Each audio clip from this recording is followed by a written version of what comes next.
just because we have discussed this in public, I will tell you that this matter has been ever-changing. We have received input from several people, and I thank those people. They know who they are, and we have rehashed it, and we finally agree that this is how it will be. Connie, if you would, try to get the part-time person on board as soon as you can after the first of the year. And this starts as the first of the year. We have a motion and a second. Can we go over just a little bit more with that?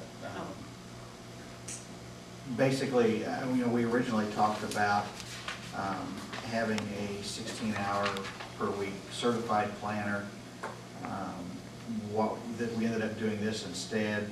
We've been very happy with the direction that Connie has been taking the department. She's been doing a great job of fixing a lot of things that weren't working so well. And we've gotten input from several people involved in planning that we really don't need to take the route of having a completely certified planner for most things that need to be done. We are going to keep some money in the budget so that if something comes up in which we truly do need somebody that is completely certified by one of the professional organizations in order to complete some task, that we can hire them as a temporary consultant to take care of that.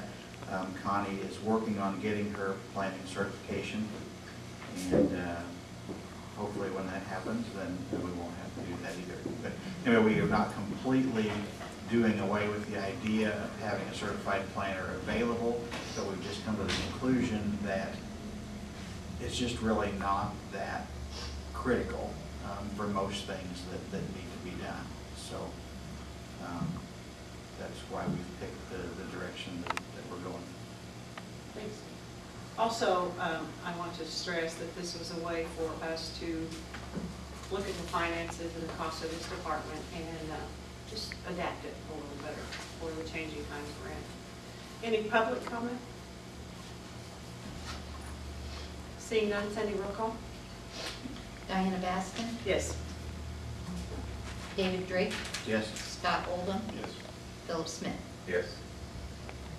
A new business request from Monroe County Library concerning continuing televised town council meetings with the community access television station, otherwise known as CATS.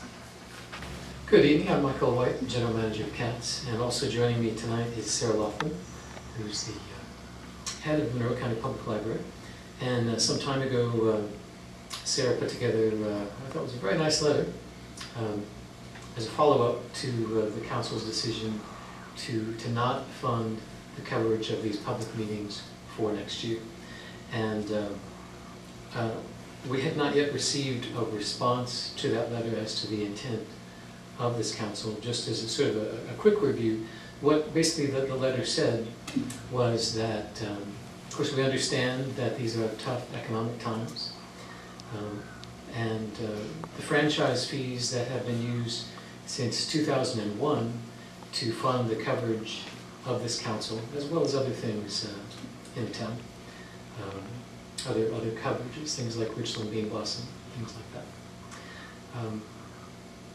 Since this council had decided to not fund CATS for next year, the library had suggested that the library could in essence continue coverage for a year if at the end of that year this body would agree to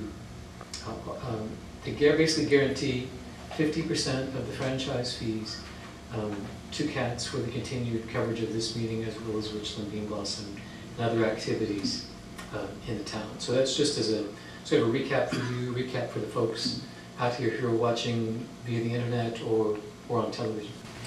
I think we all have our own thoughts on it, so I'm not speaking for the entire council. I am just leery of promising money in 2011 when we don't know where we're going to be. We didn't take this lightly.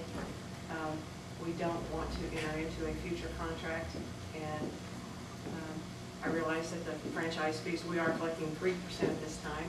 We have not heard from the letter that inquires about the 5%. We just don't know where we're going. And so we don't want to, I don't want to vote to extend our monies beyond 2010. Next item on the agenda is the annual agreement between the town of Ellettsville and ComPetrol for disaster recovery.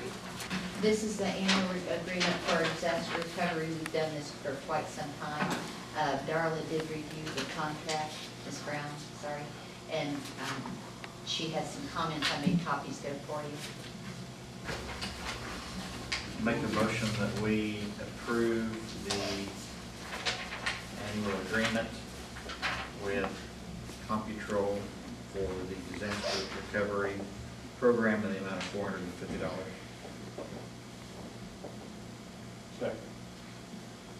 Motion and second. Any further council comment? Any public comment?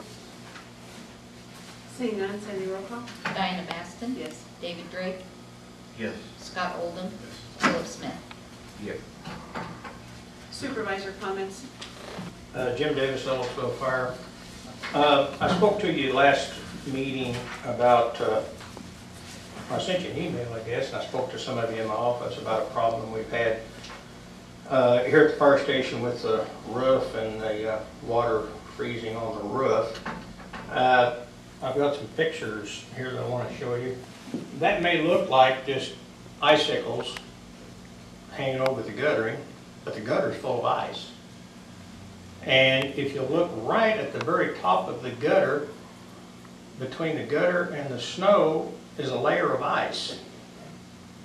And it's, if you can't see it, it's right along here.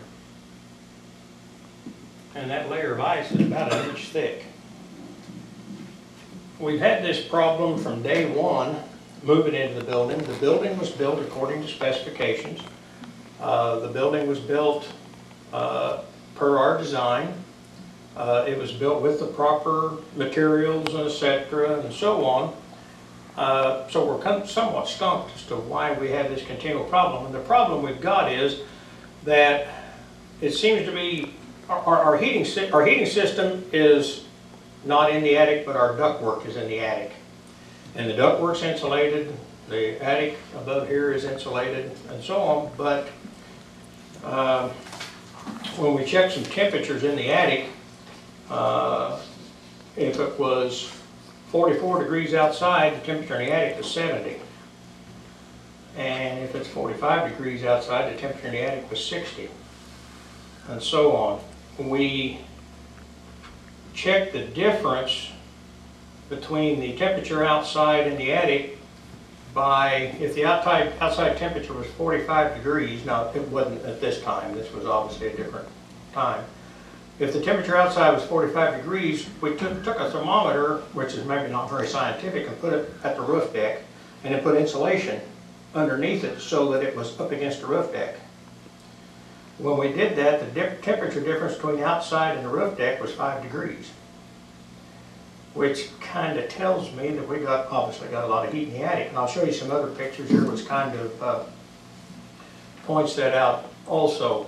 But one thing also, notice the upper roof that you're looking at there in the upper left-hand corner is the high bay area. You don't see any icicles there, and you don't see any ice buildup along the top of the gutter.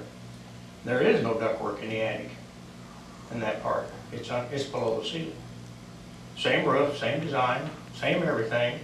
The only difference is this part has ductwork above it, and that part does not. We authorize you to do the research, pick the company, and borrow the money from utilities. Okay. And then bring Doc Ford, call me, and usually I get a call to stop by.